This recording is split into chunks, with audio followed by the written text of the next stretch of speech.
There's not. I do know one day that's going to be better than Sunday, and it very well may be on a Sunday, but when the Lord comes back, it's going to be a day, isn't it? And it's going to be a day, and there'll be some that will be left behind, and it won't be a good day for them.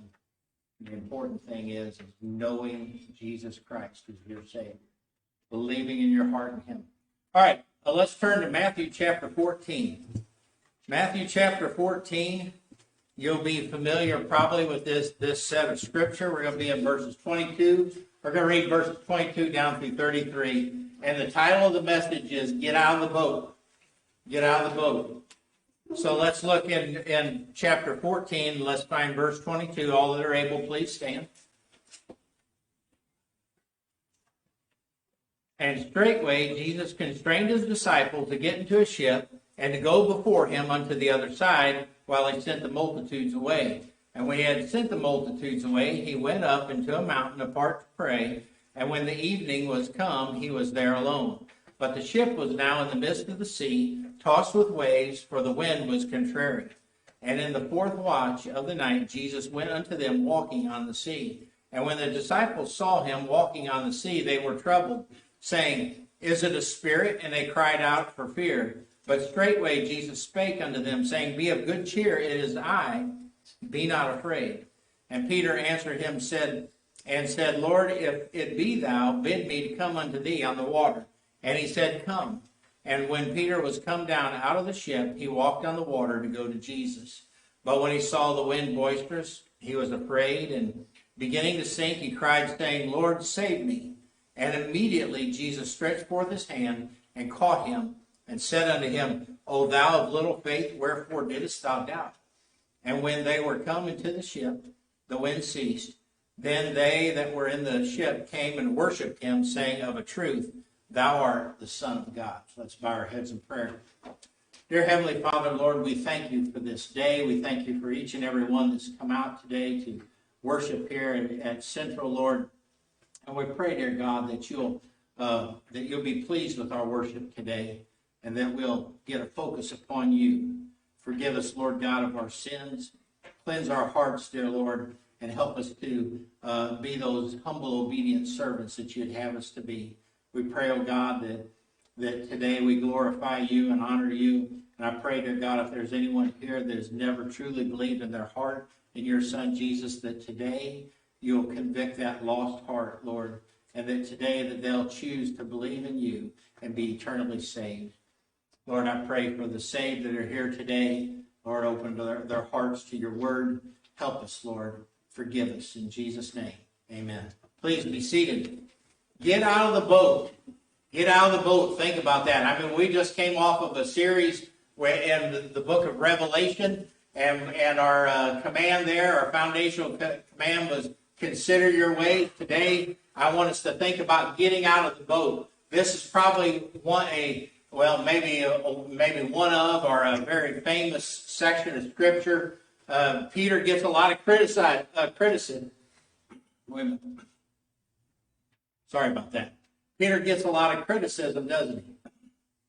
I need a little sip of water. All right, let's try that again. But Peter gets a lot of criticism, doesn't he, over this section of Scripture, and because he gets his eyes off Jesus, doesn't he? But we need to notice here, what we need to notice is, here is a man trying to get closer to Jesus Christ. And even in his best efforts, he's still human, isn't he? And even in his best efforts, he took his eyes off of the Lord. You may have heard of this little story before, but something that kind of makes a point. I won't make a point here, but this farmer, he wanted to impress his hunting buddies. So he went out and bought him a hunting dog, and he trained this dog. It was a real expensive dog, and he trained it to do things that no other dog on earth could do. And then he invited his buddies to go duck hunting. And so they're out on the boat. Of course, eventually the ducks fly over and they shoot the ducks and they fall in the water. And then he turns to his dog. He says, "Get him." And so the dog jumps out of the boat, walks on the water, and grabs the duck and walks back and dumps it in the boat. and keeps doing that till he gets all the ducks. And of course, the owner of the dog, he's really proud, isn't he? He's thinking, I'm really impressing my buddies now. And so he says, well, do you notice anything different or unusual about my dog? And of course, none of them want to say anything because they know what he's trying to get them to say, right? And one of the guys, he thinks for a minute and he rubs his chin and he says, yeah, come to think of it, I noticed something. He says, that stupid dog of yours don't even know how to swim, does it?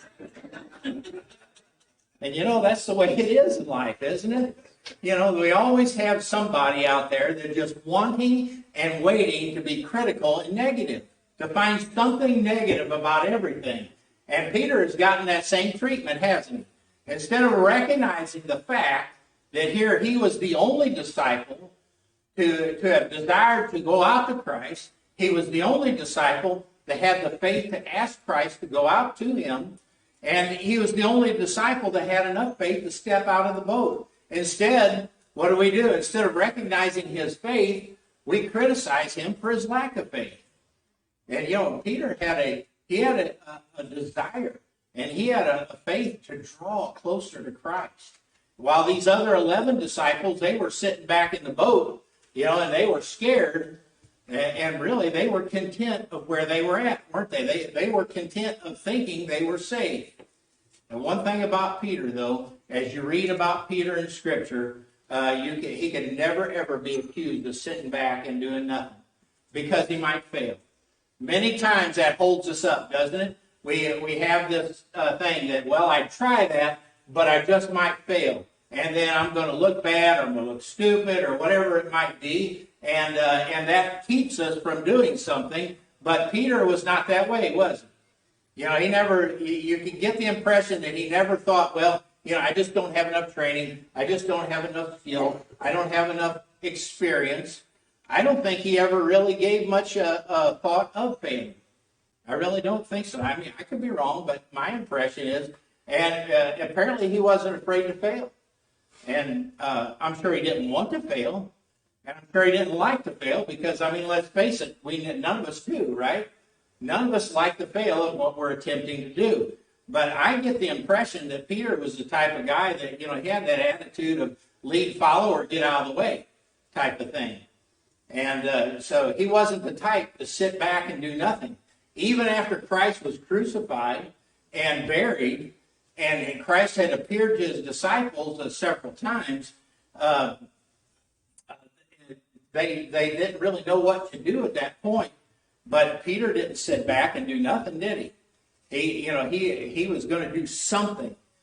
And so in John chapter 21, verse 1 and 3, we find, after these things, Jesus showed himself again to the disciples at the Sea of Tiberias, and on this wise showed he himself. There were together Simon Peter and Thomas called Didymus and Nathanael of Cana of Galilee, and the sons of Zebedee, and two other of his disciples. Simon Peter saith unto them, I go a-fishing. They say unto him, we also go with thee. They went forth and entered into a ship immediately, and that night they caught nothing. Now, this may not have been the right thing for him to do. It might not have been the thing that he was really supposed to do, but he was still doing something, wasn't he? And he was always doing something, or at least trying to make things happen. And it's obvious that Peter had boldness.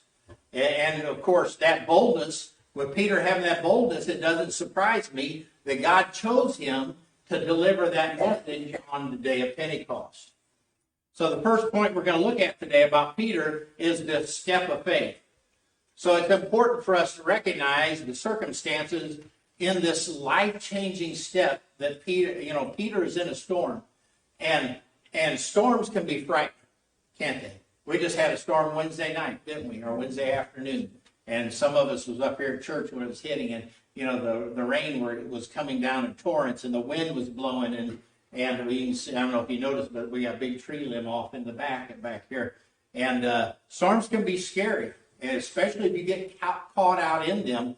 And so it's no different for the disciples here than for ourselves. Very often we find ourselves in the middle of storms, don't we? Now, I'm not talking about maybe, they can be actual physical storms, but sometimes they're storms of trials, and sometimes they're storms of difficulty, aren't they? We all have them. We all have them. We all experience them. If you're not having one, just hang on. You'll get one. It'll come. You know how it is. You're either working out of one or working into one. It just seems like that's the way it is. But we all have those to different degrees, don't we, of severity. But we all have them. And anyone who tells you that serving Christ is easy, well, let's just put it this way. They're lying to you. Now, anyone says, hey, serving Christ is smooth sailing. It's a smooth sea. They're not being honest with you. They just don't, either they're not being honest or they just don't understand how God works through his children. One of the two. Because it's true. Sometimes we get in storms and God will calm the storm, won't he? Yeah. Sometimes he'll do that. But more often he calms us to get us through that storm, doesn't he? Did you happen to notice it's Jesus' fault they're in the storm? Think about it. The disciples are in the storm because of Jesus. According to this passage here in Matthew 14, and of course over in Mark 6 is Mark's account of it, Jesus constrained his disciples to get into the ship. This word constrains means necessary. He told them that it was necessary for them to take that ship across the Sea of Galilee. And so now they're doing what Christ told them to do. Now they're in this storm because Jesus told them to get in the boat and go across there. There's no doubt, we know, Jesus is God. He knew that storm would come. And I believe that's why he told them to get in the boat in the first place, because he knew the storm would come. And and any time when the Lord sends us a storm, there's a purpose for it, isn't there? There's a reason for it. Sometimes that purpose is correction. We don't like that, do we? We don't like chastisement. We don't like correction. A good example of that would be Jonah, wouldn't it? Jonah, God called him to go to Nineveh, which was in Assyria, and the Assyrians were cruel people. And when they would go and take people, countries over and stuff, they were cruel people.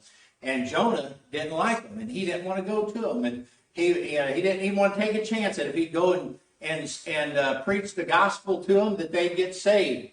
And so what he do? He jumps on a ship and he goes in the wrong direction, doesn't he? And God sends a storm, and you might say an unusual way of traveling, that huge fish, and it gets him back on the right track, doesn't it? Amen. So we see that, that storm came because of correction. Sometimes the Lord's purpose is spiritual growth. The Lord will use a storm to help us grow spiritually, won't he? And mature spiritually. Not only that, it helps us with our faith, and it helps us with our obedience, too. Remember what Paul said in Romans 5:3-4. It says, not only so, but we glory in tribulations also, knowing that tribulation worketh patience, and patience experience, and experience hope. What was that? We glory in tribulations? That should be our attitude, shouldn't it? Because there's a purpose for it. And it says in James 1:2-5, my brethren, count it all joy when you fall into diverse temptations, knowing this, that the trying of your faith worketh patience. But let patience have a perfect work, that you may be perfect and entire, wanting nothing. If any of you lack wisdom, let him ask of God, that giveth to all men liberally, and upbraideth not, and it shall be given him. The whole purpose of the storm was to help the disciples to grow in their faith. And for the disciples in this instance here, this wasn't a corrective storm. This wasn't sent to them to correct them. I mean, they were doing what the Lord commanded them to do. They got in the ship and they were heading across the Sea of Galilee. But they had to learn to trust him, didn't they? Even when he wasn't physically with them, because it was going to come a time when he physically wouldn't be with them. And this is him starting to teach them that they're going to have to learn to trust him even when he's not physically there. So we see the disciples are out in this ship and they're being buffeted by the waves. They're straining at the oars. They're working real hard to try to get through the storm. And they're trying to go where Christ commanded them to go. But they were finding this travel, this going difficult I mean, you might say, to say the least, they were finding it difficult. Don't we experience the same thing? When we're trying to be obedient to Christ, don't we experience the same thing? I mean, we find ourselves in the middle of a storm. Jesus leads us to do something, and we step out in faith and start doing it. And next thing you know, we're knee-deep in a storm, and we're straining at the oars, and we're being buffeted by the waves, and just we're still trying to do what Christ has called us to do, but there's resistance. Maybe that resistance is other people. Unfortunately, sometimes other brothers and sisters in Christ. Maybe that resistance is differences of opinion. Maybe personality conflicts. Maybe going against old ideas or traditions. Maybe fatigue or those out-of-control circumstances. Maybe that resistance lies within us. We don't like that, do we? We don't like to acknowledge the fact that we may be resisting ourselves. Maybe we're content to just stay in the boat. Many times in life we've chosen a destination, we've chosen a goal, and we forget that that ultimate destination or goal is drawing closer to Jesus Christ. We get so focused on our own lives and everything that we just kind of shove God to the side. But Peter makes this huge step of faith, doesn't he? He did that when he got out of the boat. And really, you look at this, Peter is expecting something great from God, isn't he? And he was able to do something that really no other man other than Christ ever did or has ever done. He walked on water. Think about that. Unfortunately, most of us are satisfied with the little things from God, aren't we? But not Peter. Not Peter. Out of the 12 disciples in that boat, only Peter asked to join Jesus in the walking on water. Only one. And really, all it took for him, I mean, he asked Jesus, and what did he tell him? That simple one-word command. He said, come. You know, and that one word was the only thing that Peter had to base his faith upon. I mean, he was relying on the promise of God, wasn't he? And he climbed out of the boat, he stepped out on the water, and he walked on the sea toward the Lord. Now, we're not sure how far he walked, but if you notice when he starts to sink and where Jesus reaches down, it sounds to me like he made it all the way to Jesus, doesn't it? To me. But we don't know how far he walked on the sea, and we don't know how many steps he had taken before he started to think. But what we are sure of is that he did walk on the water, didn't he? First, see, Peter wanted to be with Jesus regardless of the risk. And so he knew that whatever God commands us to do, he's going to empower us to do. He's going to give us that ability to do. You ever hear someone say, well, I know God wants me to do whatever, fill in the blank. I know God wants me to do this, but I just can't do it. Well, that's not a God problem. That's a faith problem. That's what that is. That's a faith problem. And second, Peter realizes that it's better to be with Jesus without a boat than to be in the boat without Jesus. It was once written, unbelief puts our circumstance between us and God, but faith puts God between us and our circumstances. And so we see Peter took this step of faith, didn't he? A step to follow Jesus, to be close to Jesus, to walk as Jesus walked. Think about that. Faith can never be called true faith unless it's tested, right? We see that in Scripture. Unless we are tested, unless our faith is tested, how do we know we even have it? And in that testing, there's action and there's obedience. There's something happening. So Peter obeyed Jesus' command, didn't he? Come. And he stepped out in faith, and he started off really good, didn't he? At least he got out of the boat. But then eventually he begins to sink. I mean, literally begins to sink. And he's beginning to sink back into his old way of thinking. And his faith becomes a little bit weak. And it becomes a little watered down. Why is that? Because he took his eyes off of Jesus Christ. And that brings us to our next point. Keeping your eyes on Jesus. In verse 30 of our text verses. And when he saw the wind boisterous, he was afraid and began to sink. He cried, saying, Lord, save me. So Peter takes his eyes off of Jesus, and as a result, he begins to sink. And Peter, he begins to look at his circumstances, doesn't he? He sees the water, he sees the waves, he sees the wind, and he notices this storm all around him. And when he did, he starts to sink in fear. Remember that quote I just shared. Unbelief puts our circumstance between us and God. Faith puts God between us and our circumstances. And so Peter suddenly, he notices the wind, he notices the waves, and as soon as his focus and his attention gets on that, it gets between him and God, doesn't it? Do you realize what the difference is between walking on the water and sinking in despair? It's in our eyes. It's in our focus. When we keep our eyes and focus on Jesus Christ, when we're doing that, and our desire is focused only upon Him and drawing near to Him, nothing will stand in our way. Absolutely nothing. We'll be able to accomplish the impossible for Him because He'll do the accomplishing through us. It's not us, it's His power. But when we start looking at our circumstances, we start focusing on those situations we're in, and then we're going to lose faith, and a lost faith will cause us to sink. What we focus on in life will feed our faith, or it's going to feed our fear. And so we think about that. What are we feeding today? Are we feeding our faith, or are we feeding our fear? Peter wanted to be with Jesus, but to do so, he had to keep his eyes and his focus on Jesus, didn't he? Regardless of the circumstances, or regardless of what was going on around him. And when we totally concentrate on Jesus Christ, and we obey in simple faith, that's the key, isn't it? Obeying in simple faith. Then He can accomplish great things through us. He can use us. As soon as we become intimidated by those circumstances that we're in, well, we're going to sink. But when we sink, the great news there is we're not lost, are we?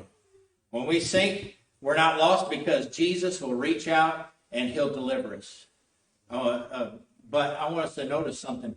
Jesus doesn't deliver with an accusing finger, does He? But He does it with a hand outstretched to lift him up. We might look at Christ's criticism of Peter as he didn't have enough faith. But do we really think He was only talking to Peter? I mean, what about the other 11 disciples sitting in the boat? They didn't even test the water temperature. They didn't even stick a hand out to see if the water was cold or not. And that brings us to our last point, the helping hand. The most encouraging point about this account is that Christ lifts Peter up, doesn't He? He stretches out His hand to help. When Peter is sinking, he cries out to Christ, and Christ lifts him up. He doesn't overlook Peter's doubt. That's true. Yeah, that's right. But He does do something about it, doesn't He? Christ lifts Peter back to his feet at a very critical moment. I mean, Peter was sinking and going under the waves. And Jesus Christ, He understands our human weaknesses, doesn't He? He knows our weaknesses completely. And immediately, He stretches out His hands and catches Peter, and He prevents him from sinking any further. The central point of this passage is what happened when Peter sunk. More specifically, you say how Christ responded. When Peter got that sinking feeling, Christ acted, didn't He? Look again in verse 31. It says, "And immediately Jesus stretched forth His hand and caught him and said unto him, O thou of little faith, wherefore didst thou doubt?" You notice that word immediately, right? Immediately. Jesus didn't beat around the bush and wait. He immediately reaches out and He immediately takes hold of him. Notice also that Christ took a hold of Peter. Not Peter in his own strength reaching out and grabbing Christ's hand and grabbing hold of the extended hand. Christ didn't just extend His hand out and make Peter grab it. Jesus did the reaching and Jesus did the grabbing. And Jesus called what was going on in Peter's heart down. In James 1, 5-8 says, "If any of you lack wisdom, let him ask of God, that giveth to all men liberally, and upbraideth not, and it shall be given him. But let him ask in faith, not wavering, for he that wavereth is like a wave of the sea driven with the wind and tossed. For let not that man think that he shall receive anything of the Lord. A double-minded man is unstable in all his ways. When we ask God for wisdom, we have to believe in faith he's going to give it to us. Otherwise, we don't get it, do we? I'm boiling those verses down. These verses are talking about asking God for wisdom, and we're to ask God in faith. What's that mean? That when we ask him, we believe in our hearts that he's going to answer that prayer. He's going to give it to us if we ask. Not only that, we have the promise of God's word, Scripture, that says that if we ask in faith, he will give it to us. And when we ask, and if we don't expect it, well, we don't have faith. We have doubt, don't we? Because if we just say, well, Lord, I want wisdom, but I don't know if you're going to give it to me. That's doubt, isn't it? That's doubt. And you cannot have faith and doubt together. It doesn't work. It makes you unstable. It makes you double-minded. This is what happened to Peter. His heart was divided in two, you might say. He trusted Christ enough to step out of the boat. But when he began to sink, he feared for his life, didn't he? And he started to doubt. When Peter began to sink, he was in them raging waters out there. He began to sink. He feared for his life, even though, think about this, Jesus was right there. And not only that, Jesus was the one that told him to come out to him. And he starts to doubt. And so Jesus reaches out and he catches Peter. And then he asks him a question, doesn't he? About his faith. And I think sometimes at this point, we focus on the wrong issue here. Jesus wasn't calling Peter out on his wave-walking faith. He wasn't calling that into question near as much as Peter's lack of faith in Christ's ability to save him after he began to sink. See, Jesus was in effect saying, Peter, after bringing you, I brought you out here on this water. Why did you doubt that I wouldn't save you if you began to falter and sink? We may lose sight of Jesus, but that doesn't mean that he loses sight of us. Does it? He doesn't. Jesus Christ never loses sight of us. And if Christ is criticizing Peter for his water-walking faith, then that would mean that we should stay safe in the boat until we're sure that we'll never sink, that we'll never take our eyes off Jesus. Of course, then what would that mean? We'll never get out of the boat. We'll just stay in it forever. If you never lost, you never played, right? Never. If you've never failed, then it's because you've never tried. The greatest success in the world, you look at just looking at worldly things, just as an example, all the people out there that has had worldly success, if you would look at their failures compared to their successes, you might be surprised. They have failed over and over and over again, but then they succeed. But so you have to take chances. You have to do something and not be afraid to fail. Failure is not our enemy. Complacency is. Being content, sitting in the boat with no ambition and no desire to get out and do something for God. Contentment is how things, when we're content in those things, how they've been, well, that's contentment. How comfortable they are. That's complacency. When we get comfortable in that, it's complacency. And unfortunately, when we're content, we're comfortable, aren't we? Right? When we're content, we're comfortable. And what happens when we get comfortable? We don't have any desire to move or change, do we? I mean, why would we? We're comfortable. Everything's good. No movement or change. What's that mean? What happens to water whenever there's no movement or change? It gets stagnant, doesn't it? And stagnation means death. Remember, we just last week we looked at the church in Laodicea. And Jesus said there in chapter 3 of Revelation, I know thy works, that thou art neither cold nor hot. I would wert thou cold or hot. So then, because thou art lukewarm and neither cold nor hot, I will spew thee out of my mouth. Because thou sayest, I am rich and increase with goods and have need of nothing, and knowest not that thou art wretched and miserable and poor and blind and naked. They were content, weren't they? They were content being right where they were. And what does Jesus say about that? I just want to spit you out of my mouth. What God wants and what this world desperately needs is for more of God's children being willing to get out of the boat and walk on spiritual water when Jesus says come. The Lord knows we're weak. The Lord knows we're going to fail. The Lord knows we're imperfect. And, God knows that we're going to get caught up in the circumstances. And when we do, we're going to take our eyes off of Him. He knows all that. And we're going to focus on the wrong things. But the important thing is that with God is that we obediently try. And not that we sink from time to time. We're going to fail. It's okay to fail. But we can't let that failure stop us from trying. You see, we don't need to be like the other disciples, the other 11 disciples in the boat, cowering there in the boat, and they were safe, and they weren't drawing any nearer to Christ, and they surely were too afraid to follow Peter's lead. Once Peter started walking on water, there wasn't one of them that said, hey, me too, tell me to come out there. Did they? They were content where they were, and too often, we get that way. We just want enough faith to save us. But we don't want enough faith to draw near to Jesus. Think about that. That happens way too many times.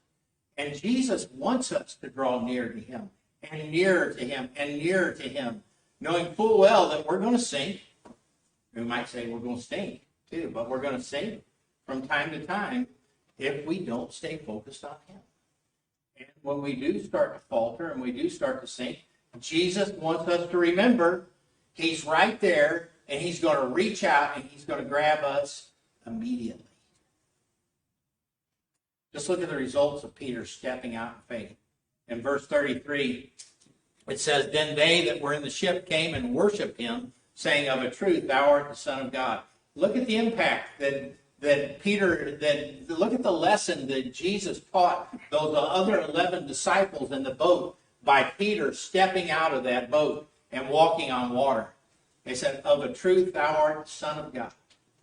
And the next day, Peter was answering for him all. He said this in John 6, 68 and 69. Then Simon Peter answered him, Lord, to whom shall we go? Thou hast the words of eternal life. And we believe and art sure that thou art the Christ, the Son of the living God. Look at the impact. Sometimes to get some church members to step out of the boat, they need to be nudged a little bit. And I want to nudge you all a bit today. Members and visitors alike. I want to nudge you a little. If you see someone sinking in their faith, don't point a finger at them. Extend your hand out. Follow Christ's example. Extend your hand out and lift them up. Jesus has called us all to walk in His footsteps, to follow His example. And so we need to step out of the boat, don't we? We need to get out of the boat. We need to walk as He walks. So what are we going to do? Are we going to sit safely in the boat still? Are we going to be afraid of failure? Are we going to just stay right there in the boat and not accomplish anything for the Lord? Yeah, sure, there's a storm out there. Sure, there's storms happening. But maybe you stayed in the boat just a little too long. Maybe you're struggling with the oars. Maybe you're struggling with the oars. You're trying to go places for the Lord, but really, Jesus just wants you to draw near to Him. That's what He's looking for. He wants you to desire to go to Him. Don't be content with just good enough, just enough faith to be saved. And don't avoid those circumstances of life, those storms of life, because when we get put in those, there's a purpose for them. So we need to step out and draw closer to Jesus. Focus on Him. And remember, when you get that sinking feeling, and we all get it, don't we? When we get in those situations, He's right there to reach down and immediately lift us up.